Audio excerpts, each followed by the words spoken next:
In this video, susubukan natin i-ride ang isa sa mga hardinera bus ng Victory Liner. Ito din ang magiging part ng ating tourism month dito sa Caloocan City na kung saan dadaan tayo sa ilan sa mga barangay at kilalang spot sa Caloocan City. Huwag palampasin ang ating ride na ito dahil i-enjoy natin ito dito lamang sa Mr. A.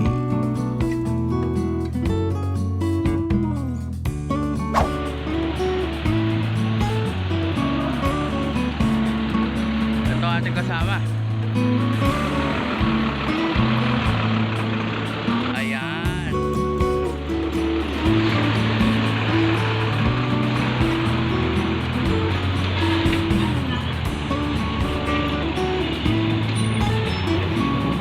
Andito tayo ngayon sa Caloocan City Hall South at susubukan natin ang isa sa mga history bus ng Victory Liner.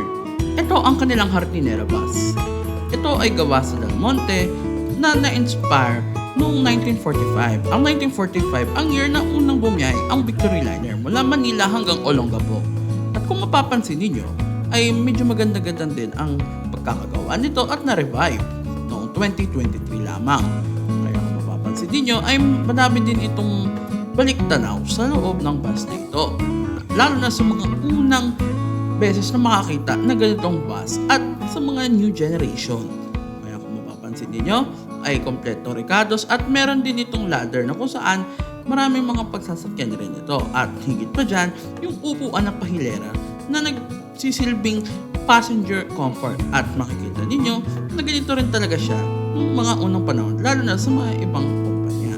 Ngayon, titignan naman natin kung ano nga bang pinapagana sa loob nito. Ito paraan kung paano ito gumana nung unang inilabas ito.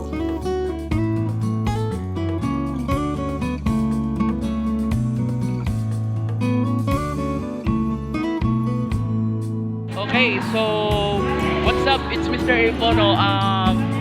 Today, ito yung ating magiging feature ride natin, yung bus number 526.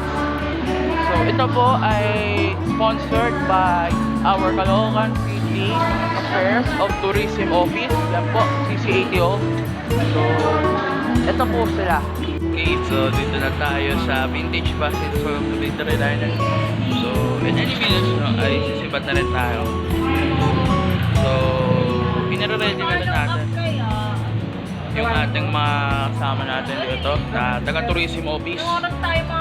So shoutout po sa ating mga kasama natin sa tourism office na nagbigay ng pagkakataon magkaroon tayo dito ulit sa Caloocan. Kaya sa mga bus patres dyan. Para may offset dyan. Okay. So, eto na yung ating magiging ride natin. So, once na umalis na lo, ready na tayo. Samahan niyo kami the whole trip.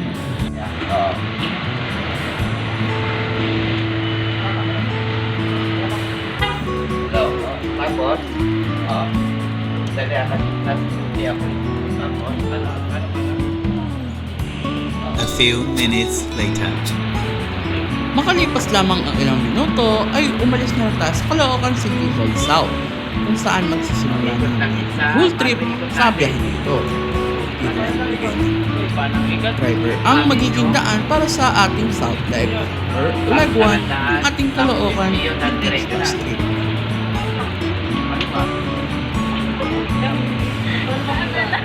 Kasi, lalaki tayo.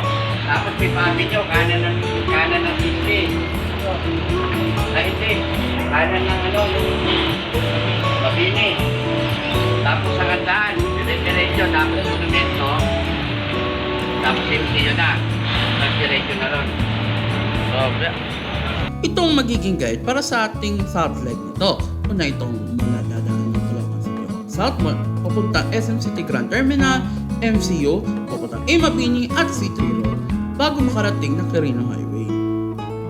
At magsisimula ng ating South Leg, kaya shoutout sa lahat ng mga nakita natin dito mula sa Caloocan City Hall.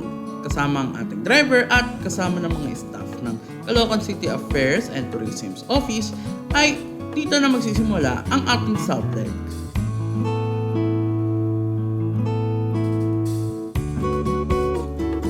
Sa ating pag-andar ay nakikita natin ang view na ito. Maganda at maaliwalas din ang panahon dito sa South Caloocan. Mapapansin ninyo ay ito pa lang ay panimula lamang ito. Kaya ready mo kayo? Let's go!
Dito na magsisimula ang ating South Lake.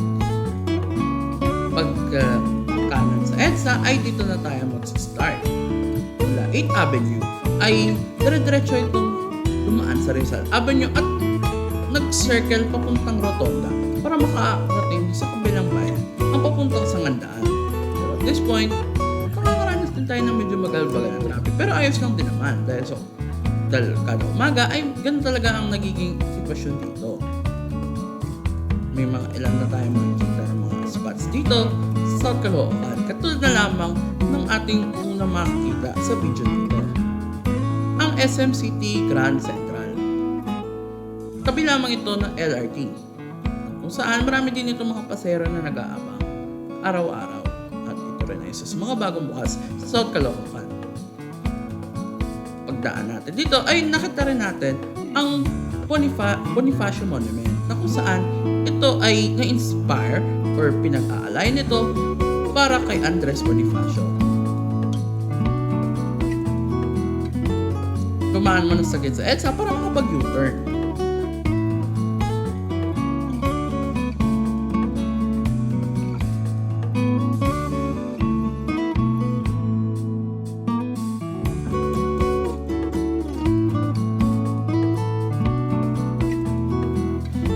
Habang nasa EDSA ay dire-diretso ito hanggang makapag-U-turn malapit sa Monumento Station na kung saan dito iikot pa eastbound or pa northbound para makadiretso sa ating biyahe.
Nag-ikot ito at pumunta tayo sa SM City Sangandaan para makita kung ano nga bang mga maganda rin makikita sa lugar na ito.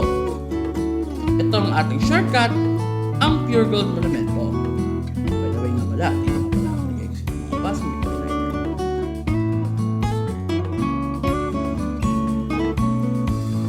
habang nasa daan ay mapapansin na magpapasakay na ng mga pasahero sa Caloocan dahil maraming mga mananakay rin dito. At ito ang pagkakataon upang masilayan nila at pasakyan nila ng libre.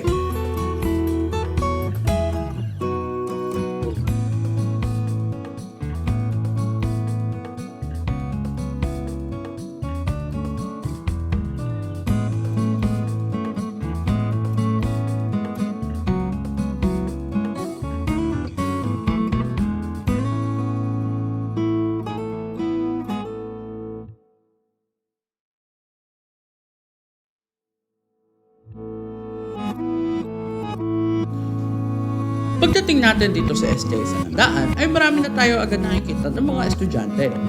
Marami na naaliw at na-inspire dito dahil kung mapapansin niyo, ito ay bibihira lamang ito dahil once a month lang ito bumiyahe. Isa rin ito sa mga bago bata at pasilayan din nila, lalo na sa mga bus spotters na nasa South Caloocan.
Habang nasa bahagi tayo ng E. Samson Road ay nakikita na natin ang susunod na building na makikita natin, ang SM City Sanandaan, kung saan pinakakilala rin ito bilang SM City South Caloocan na malapit sa mga bayan ng Malabon at Navotas.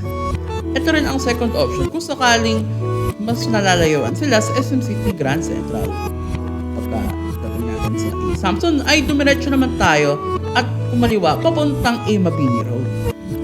Dito naman natin makikita ang susunod na destination at spot na makikita sa South Caloocan.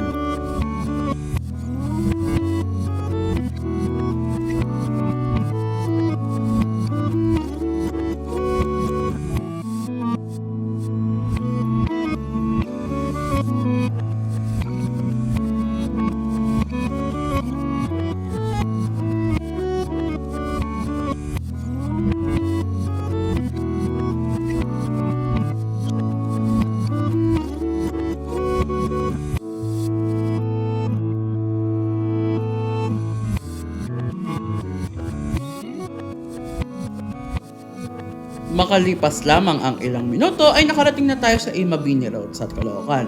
Dito makikita ang 999 Shopping Center at marami din itong magandang destination. Para makatahak tayo sa City Road ay dumire-diretso lang tayo sa A. Mabini Road.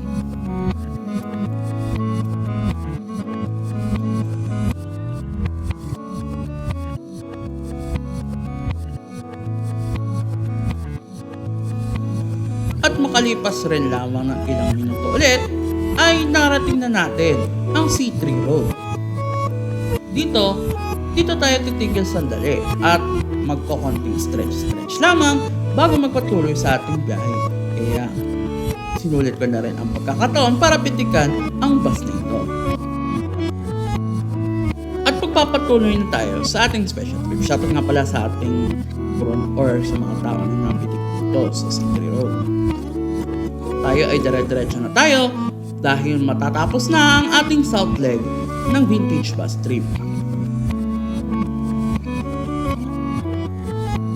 Dumaan tayo saglit at nakita natin na meron ditong skyway or tinatawag na NX Connector dito sa South Caloocan.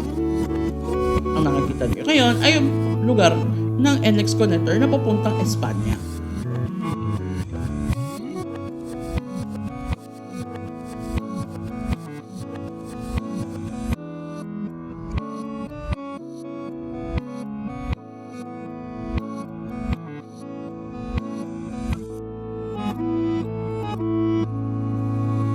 Habang bumaybaybay tayo dito sa South Caloocan C3 Road, ay mapapansin ninyo na marami na tayong mga matatanaw at marami pa tayong matatanaw maya-maya sa North Leg. Pero at this point, sisilipin at i-enjoy na natin kung ano nga bang mga nadaanan natin dito sa South Loop. Maliban pa sa gasolinang ito, ay meron din tayong ma-encounter na isa pang location sa South Caloocan. Habang pinatahak ito, ay meron na tayong nakikitang senyales.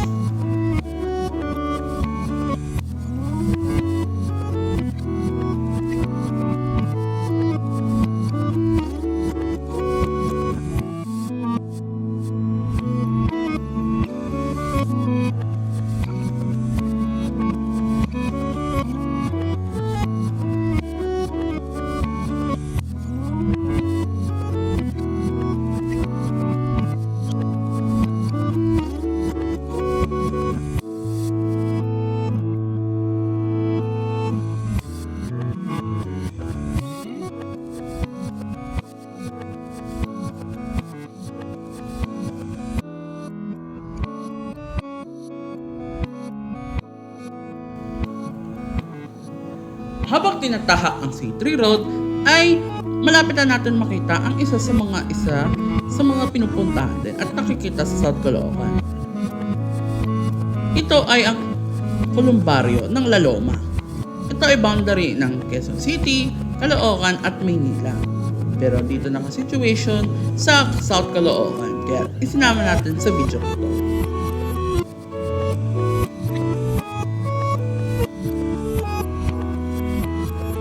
Makaraan lamang ang pag-detour sa kaliwa ay dumiretso na tayo sa Quirino Highway at dito na nagtatapos ang ating South Leg sa vintage bus ride nito.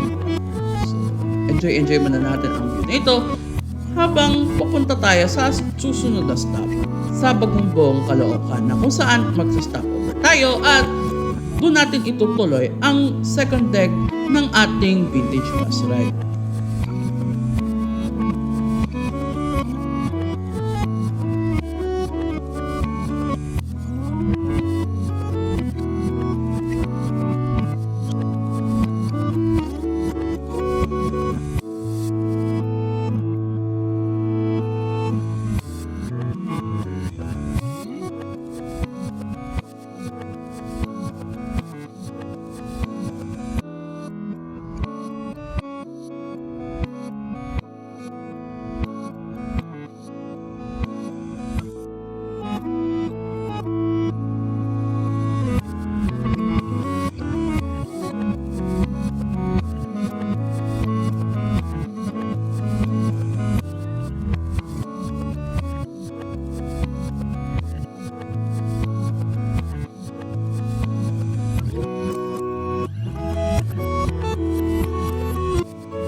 makalipas na tayo ng ilang mga minuto, ay narating na natin ang boundary ng Quezon City at Caloocan. At actually, nandito na tayo sa North Caloocan. Dahil sa ilang na lang ay sa stopover na tayo. Pero bago pa tayo makapasok ay meron na agad ako nakitang signage. Pagkaliko at kumanan sa General Luis Avenue ay dito na natin nasimulan na makita na may senyales na ito.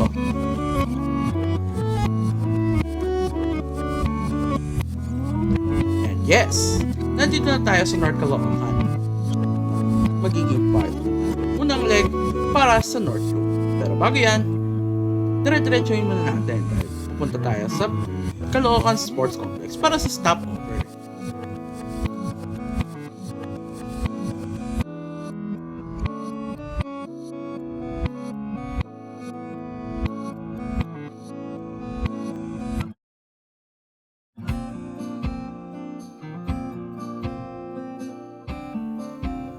Kumanan na rin ang vintage bus papuntang sa Bungan Road at makapunta na tayo sa susunod na barangay, ang Liano.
Sa ngayon ay nandito na tayo sa Liano at napapasok na tayo sa T. Samson Road. Ito nga pala ang Chopilo Samson Road, kung saan dito natin makikita ang kagandahan sa Liano. Pero nga pala, may idea lang ako. Dito sa North Caloocan, dito masusubukan kung ano nga bang mga maganda rito. We'll see. And malalaman natin yan maya-maya lamang. Pero as of now, ay pataas na rin ang daan dito sa Chopilo Samson Road.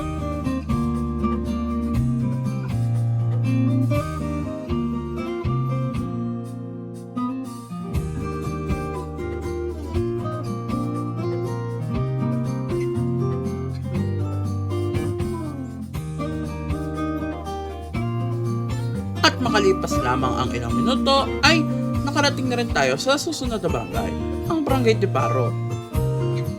Dumaan ito sa Deparo Road upang magdire-diretso papunta sa susunod na barangay, ang Barangay Bagumbong. Pagdating dito ay naging smooth flow na ang traffic.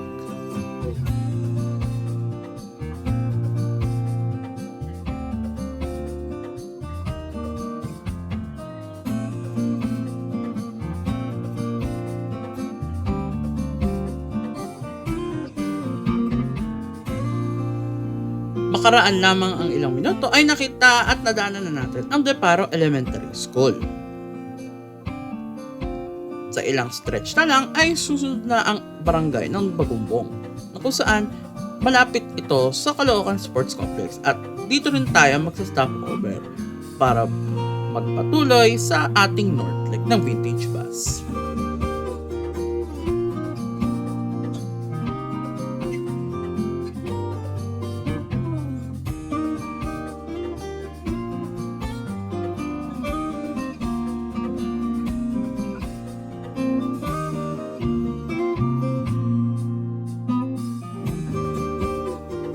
And at this point ay nakapasok na tayo sa Barangay Bagumpong, na kung saan dito makikita ang Caloocan Sports Complex at SM City Caloocan na i-feature natin maya-maya lamang. Nakita nyo na may mga ginagawa at road repair sa daanan ito.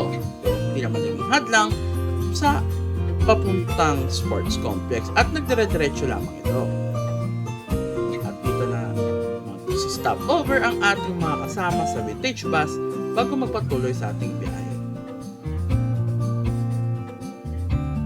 Makalipas lamang ang ilang minuto ay nakarating na tayo sa simbahan ng Bagumbong at ang ating stopover ng Caloocan Sports Complex. Ay, sports complex. Tayo sa loob kasi dito ipaparada ang O, bus. diba?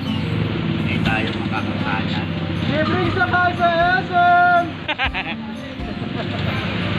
Eto na. Pasok muna natin para Ayun, bukas dyan lang tayo.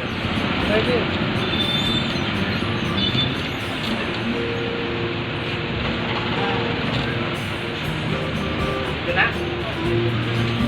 What's up pala kami, Spray? Nandito na tayo sa North Caloocan. Ito po yung vintage bus natin. Yung bus number 526. Galing natin south at makakasama natin pagbalik. Ayan. So, dito tayo ngayon sa SM City Caloocan. So,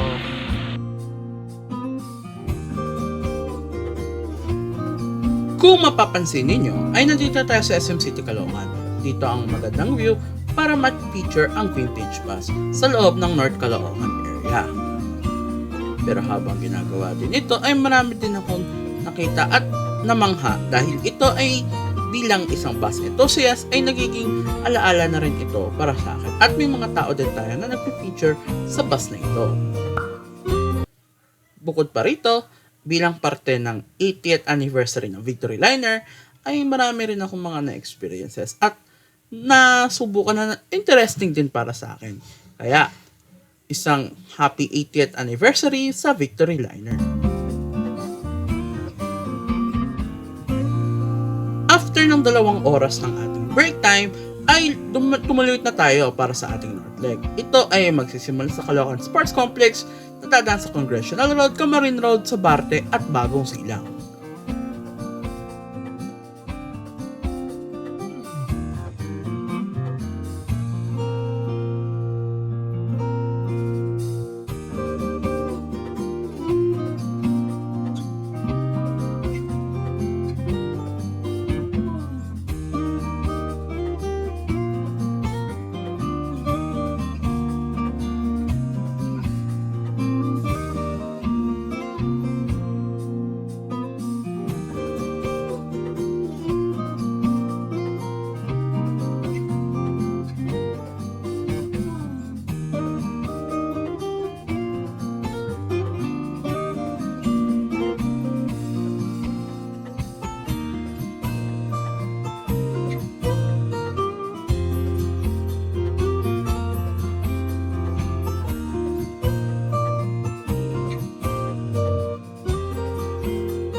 Habang dinadaanan natin ang Saranay Road, ay marami na rin ako nakikita mga tanawin. Maganda at maaliwalas dito sa North Caloocan. Especially sa Saranay area. Kung saan, nagiging part na rin ito ng buhay ko nung mga nandito pa ako at huling punta ko 3 years ago. Pagkana natin sa Saranay Road ay tumaan na tayo sa Congressional Road. Dahil dito makikita ang susunod na makikita natin sa lungsod ng Caloocan.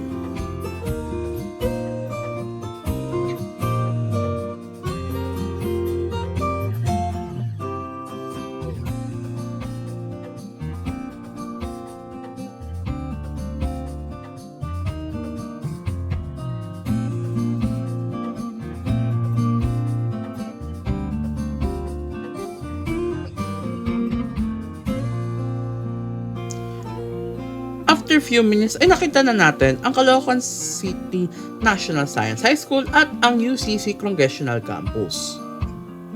By the way, dito rin ako nag-aaral ngayon.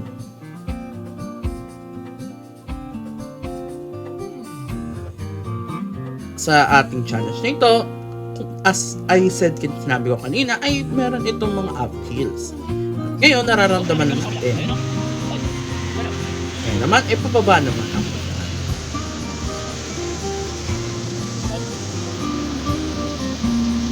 Naging medyo malikot rin ang pag-video ko, pero as of this, ay kinakaya naman ang vintage bus para sa mga matataas at bababa, lalo na sa mga uphills na katulad dito. Ang Caloocan City Station ay nandito ulit.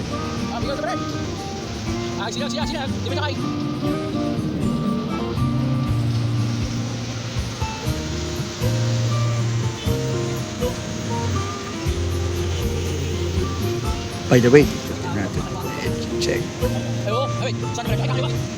Kaliwa? Diretso? Diretso. Ay, oo. Pabigas na sa ikot. Ay, buti hindi mga traffic ngayon. Pagka ganitong araw, pagka narang araw, may pasok ang UCC. Traffic yan, sir, eh. Bakit? Ang sunod na nakita natin ay ang Serenity Park dito sa Congress Road, dito sa Congress, saan marami din dito, at ginagawang jogging area ng mga joggers dito sa North Caloocan. Bago sinaw!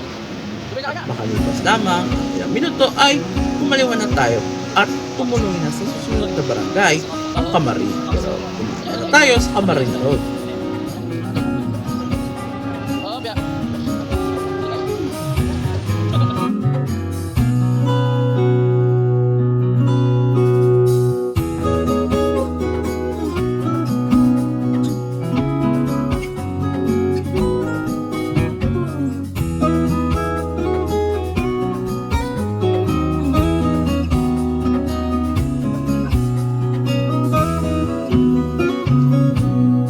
After ng mga uphill ay naging maluwag-luwag at smooth flow na.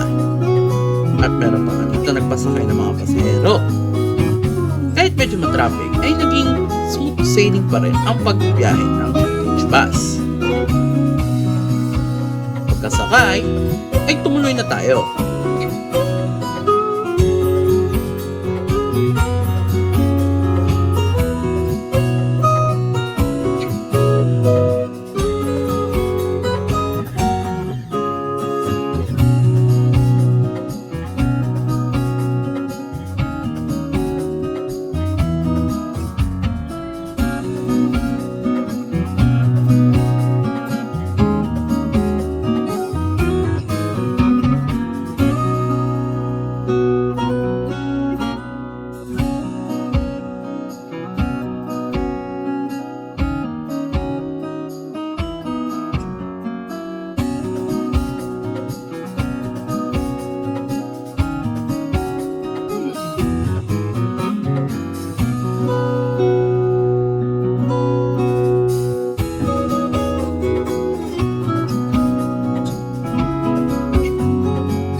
Makalipas lamang ang ilang mga minuto ulit ay may naka-experience na tayo ng pagbago sa ko. Papunta sa tulay na dudugtong sa barangay 172 at barangay 177. Actually, ito ay parte ng 172 na ito hanggang sa parte.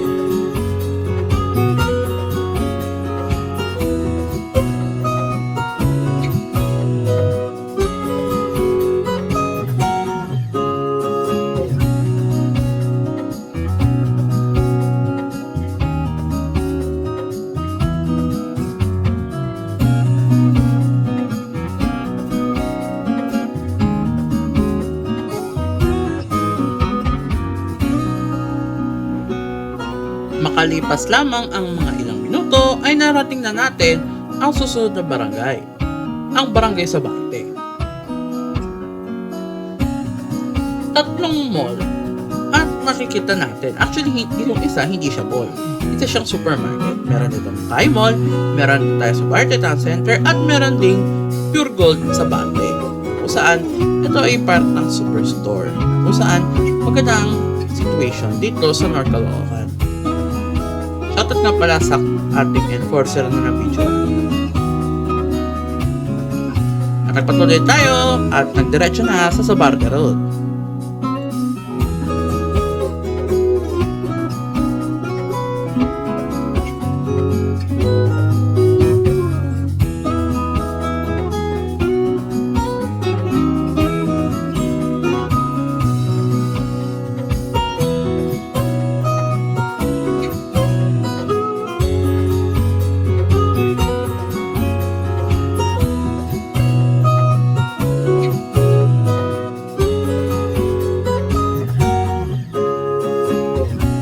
Habang binaybay natin ang Sabarte Road ay nakaranas na tayo ng panakalang pag-ulan. Kanina ay konting hapon lang, pero habang tumatagal at nagpapadire-diretso tayo ay nakakaranas na rin tayo ng maulang panahon. Pero hindi yan ang dahilan para hindi matuloy ang ating journey ng vintage bus. Kamaliwa ulit ito. Kumanan dahil kakaliwa naman tayo papuntang Zapote Road.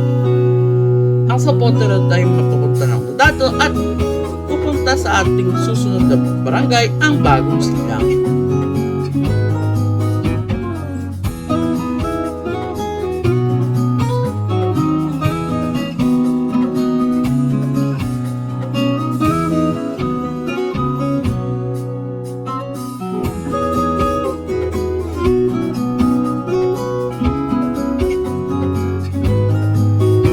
Dito ay bumaliwa na tayo papuntang sa Zapote Road, tatataha papuntang Bagong Silang.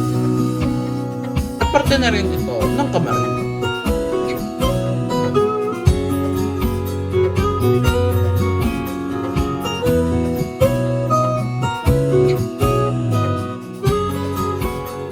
Sa ating pagpasok sa Bagong Silang, this will be the first time na masisilayan natin in action kung ano nga ba gandahan dito sa Bagong Silang. At makita rin nito ng mga taong bayan sa Bagong Silang ang bus dito. At this point ay umuulan na, pero hindi rin ito dahilan para hindi matuloy ang ating vintage trip. Pag malakas ang pag-ulan ay dire-diretso lamang at maingat ang driver sa pagbabiyahe. Kaya shout out sa lahat ng crew natin dito. Makalipas lamang ang ilang minuto ay narating na natin ang rotonda ng Bagong Silang. At kakaunting ikot lamang at konting kembot ay kumanan tayo sa papuntang Phase 1 Bagong Silang.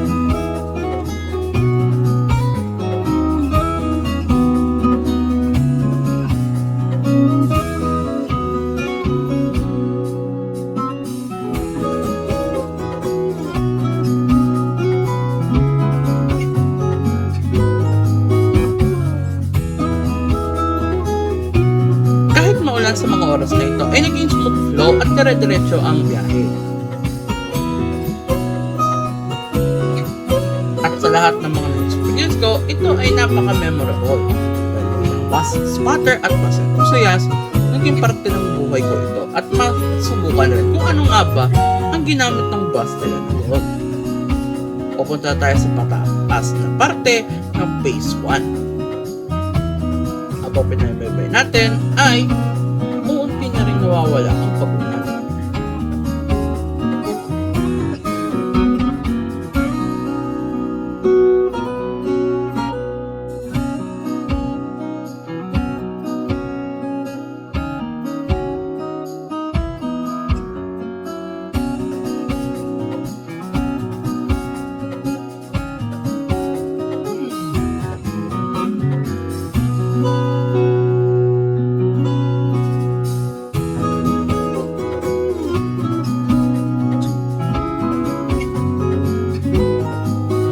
At makalipas lamang ang ilang minuto ay narating na natin ang Phase 1 ng Bagong Silang, kung saan dito na point at ikot na papalik ng Congress Road. Pero ito ang ating huling stop at destination na makikita natin. Santo Niño de Bagos Parish. Pagkakanan sa Phase 1 ay dire-diretso na tayo at umikot pabalik sa Phase 1. Pero as of this moment ay hindi na natin bibidyohan dahil nakakaroon tayo ng malakas na pagulan at medyo nagiging basa na rin. At this point, naging sulit. Dahil ito para sa akin kahit papano na masubukan at bilang parte ng ating tourism month ay marami din ako mga natutunan at marami din ako mga nalaman na bagong bagay dito sa Caloocan City. Kaya more reasons pa para bumalik dito.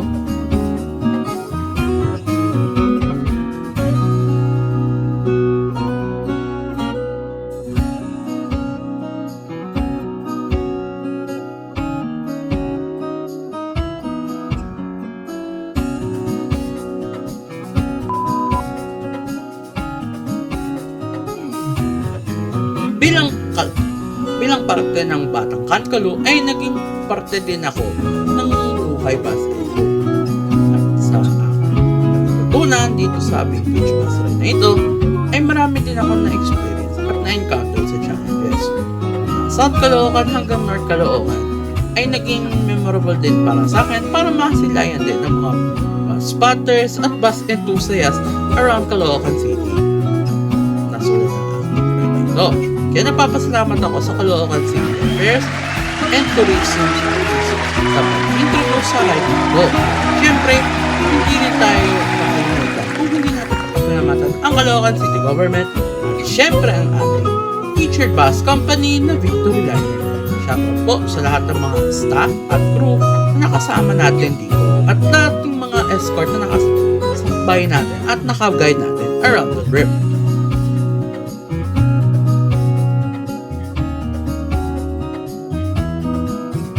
Sa vintage bus na ito ay marami na rin ako natutunan. Kaya hindi natin ito namalaya na uulitin natin ito at mas gusto ko pa ma-enjoy ito sa mga susunod. Diba? Pero despite of that, ay naging worth it rin ito para sa akin dahil nakita ko na ang pagsakay ng vintage bus ay isang malaking karangalan na ito sa bus company ng Victory Liner bilang parte ng 80th anniversary.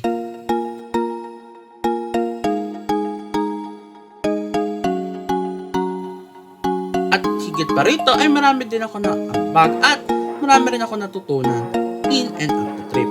Kaya more ways para balikan ko ito. At kung meron pa kayong mga videos na gusto nyo mapanood ay marami tayong abangan. At syempre, para maabangan ninyo ay huwag nyo kalimutang i-follow ang ating mga social media accounts para maging updated kayo sa mga susunod na biyahe.